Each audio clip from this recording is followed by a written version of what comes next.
All right, Coach Sharp, first conference games at home. Big night against Ouachita with the Silent Night countdown, and came out victorious there, 66-54. Then a Saturday night went into overtime with Henderson. Final score there, 82-72 in your favor. And so let's talk about those two games. The Ouachita game was it was a must-win game for us. Felt like our back was against the wall. We had dropped 3 in a row. Just gotten off a long road trip to Oklahoma, and we had been working really hard that week. No time to feel sorry for yourself, and really special thanks to Student Activities for orchestrating the silent countdown. That was a huge deal, and played a huge role in the outcome of that game. I felt like we got stuck on 8 there. We got to 8 really quickly, and then hit a speed bump and kind of sucked a little bit of the life out of the gym, I felt like, and then finally got to 10, and then got the crowd going, and we started putting some runs together. So overall, it was a really great night, really fun night, great atmosphere, and I really feel like our atmosphere can be like that on any night if we continue to do some good things with the basketball team, and the students and community continue to support us. I think this could be a really scary place for opposing teams to come play. So able to pull that win out, executed down the stretch, made free throws, and that was the difference in the game. We closed the game. They were fouling, playing the foul game where they would send us to the line, hope we missed one or both, and Brandon Demings made, I think, 5 out of 6, I think, down the stretch, and so that was big for us to kind of get that monkey off of our back against Ouachita. And then Saturday, Henderson State comes in after dropping their first game to Monticello on Thursday night, and we knew that they were going to be geared up and ready to get that bad taste out of their mouth. And I tell you, we played about as well as we could have played the first 10 minutes of that game. We were executing, we were making shots, we were getting stops, and I think we and our fans got to see a glimpse of how good we can really be if we start to put things together. And so that was really encouraging.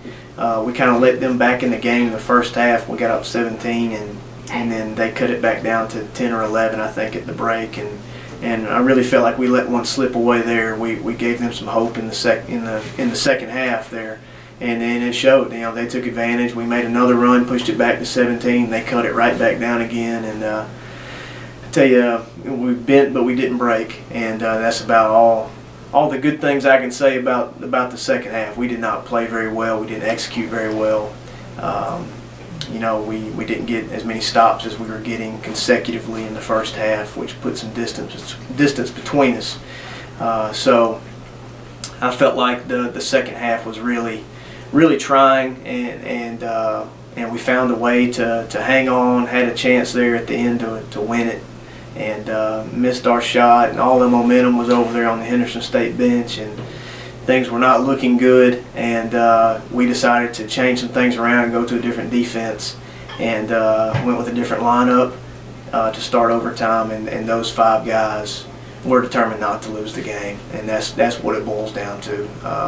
We gave them a different defense to run, and they executed it, but those 5 guys were determined that they were going to pull this game out for us, and they made stops, they made shots, and we outscored them 10-0, I think, in overtime, which was really big, us learning how to close games and win close games and things like that. So it was good to see our lessons learned from the Oklahoma trip, then carrying over to Ouachita and Henderson. So really excited about where this team is heading right now. So evened out at 2-2 in conference. Of course, you have a break from conference until January, until right around the 1st January, I think the 3rd and the 5th. You have your next conference matches back to Oklahoma. But in the meantime, you'll host Texas A&M Commerce here at home. Already played them once in a very competitive game at their place. Now bringing them here. Let's talk about A&M Commerce. Commerce is a great team. They would be a top half team in our league. I think they're 7-2 or 8-2 right now. They've played well since we played. I'm sure they've gotten better since we played. And I know we've gotten better since we've played. That game, the first game over there, was a tough pill to swallow. Being down 17 in the first half and getting it back to 10 at halftime, then taking a 5-point lead late in the second half, and we lost that game in the last 2 minutes, and missed a box out on the free throw. They scored and got fouled, went up 3. We came down, turn it over. They go up 5. And all that happened in the last minute and a half. And so I know our guys, I know I am really excited about getting some retribution in that game and coming out and showing how we've grown as a team, being able to put some positive minutes and runs together where we can hopefully build leads and sustain leads and things like that. So it'll be a tough experience for us. Maybe our guys, I'm sure are ready to get home. Finals will already be over, so we'll kind of be sitting around here just practicing the next week or so. So it'll be tough to keep our guys, I think, focused a little bit with, some thoughts of, sugar plums and gingerbread men back at home and trying to keep them focused. But I know that they're going to be excited. We had a great practice yesterday over at Columbia Christian. We appreciate them opening their doors to us, and hopefully we're going to continue to make some strides in some areas we really need to key in on and get another win before Christmas. Right, and then of course your team has the dead period off there over the Christmas break, probably some much needed rest, and then come back and get fired up for conference again. Yeah, the dead period is a very welcome time for us as a staff. I know Coach Anderson and Coach Martinez are really looking forward to that time when there's really no rest for us. We're going straight into recruiting.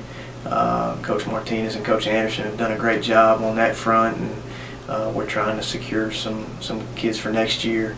But our kids now really need to go home and see some mommies and daddies and really get geared up again and recharge their batteries, see close friends and loved ones, and as a staff, you need to do that too.